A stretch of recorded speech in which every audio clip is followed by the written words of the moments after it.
Please pray with me. May these words that I speak be grounded in my soul, encouraged by the God presence in me. And may these words that you hear be captured by your soul, enlivened by the God presence in you. Amen. The words of the psalmist that we heard just read this morning. Divine love. Divine love calls each of us to trust that even amidst the outward chaos, all is working towards the wholeness of humanity. The question is, do we believe this to be true? I have said many times in reflections with you that despite the news reports, the world is considerably more compassionate and more peaceful than it has ever been at any other time in history. This isn't my just being hopeful optimist, but is rather based on considerable and growing evidence. Data collectors Steven Pinker and Andrew Mark lay much of this evidence out in an article titled, "The World is Not Falling Apart," an article that was released in 2014. And the subtitle to this article was, "Never mind the headlines, we've never lived in such peaceful times." You see, in every category, war, racism, classism, genocide, and even ignorance, violence is declining. And this article lays out graph after graph after graph that show this trend.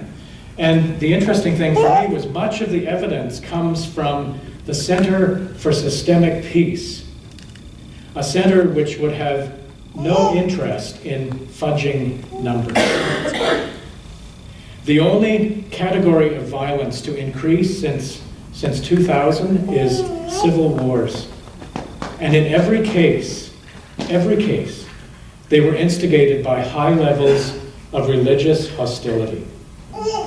How sad, how deeply sad that the only places in the world where there is less compassion are the result of religion. Pinker and Mark conclude, in fact, that these religious civil wars run contrary to the general trend towards more peace because of extreme goals and an absolute rejection of compromise. And in our present-day climate, I think we need to add to that the hyped-up, fear-mongering rhetoric of a presidential candidate who actually supports sexism, classism, and minority religious and cultural hatred, making the world seem very bleak indeed. But, my friends, the evidence is more than clear. The world is not falling apart. In fact, the kinds of violence to which most people are vulnerable, racism, sexism, homicide, child abuse, have been in steady decline in most of the world. Wars between states, by far the most destructive of all conflicts, are all but obsolete. The increase in the number and deadliness of civil wars since 2010 is relatively small by comparison with the decline that preceded it. And most say it is unlikely to further escalate. The simple fact is that a greater and greater majority of humanity lives in peace and dies of old age. So how then do we choose to live? If we choose to trust the reporting of non-peaceful events as the only reality, and if we choose to trust the opinions of fear-mongering politicians as the only reality, then we will continue to live with increasing fear and anxiety ourselves.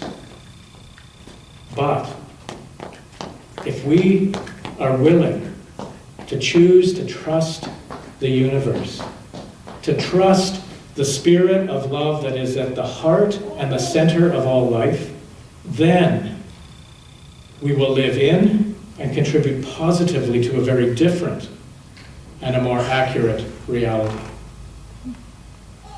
This is not a call to naivety. This is not about burying our heads in the sand. This is a call to trust deeply that love will reign, despite every human effort to thwart it. And that love continues to gain momentum in the universe. In fact, love is the reason the universe exists. It seems to me that it is also about more than a call to live love. As people of God, as people of the spirit of love, it is also our responsibility to stand wherever we can against religious extremism and political extremism that is rooted in fear, and become religious and political extremists rooted in love. Throughout history, there has always been a net gain towards love. We know this. Richard Rohr says this: "We may be more aware of the world's suffering now than ever before, but as compared with previous periods in history, we are living in a relatively peaceful time." And he continues, and this is key. He says this: thankfully, there is always a leaven, a critical mass, a few people who carry the momentum toward greater inclusivity, greater compassion, and greater love. People who know that fear, hatred, and greed are always regressive, and who can no longer live fearfully or violently.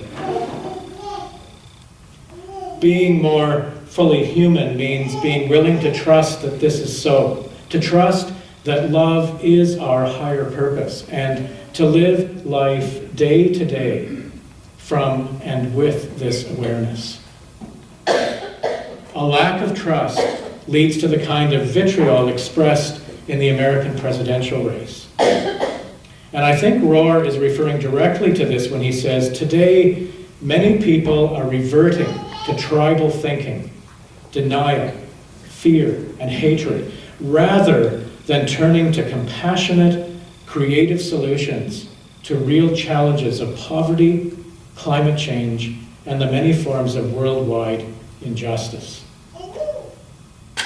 But my friends, there is still hope.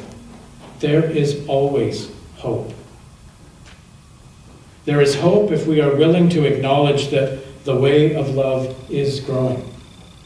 There is hope if we are willing to change our fear-filled anxiety into loving action. There is hope if we are willing to trust the universe. Amen.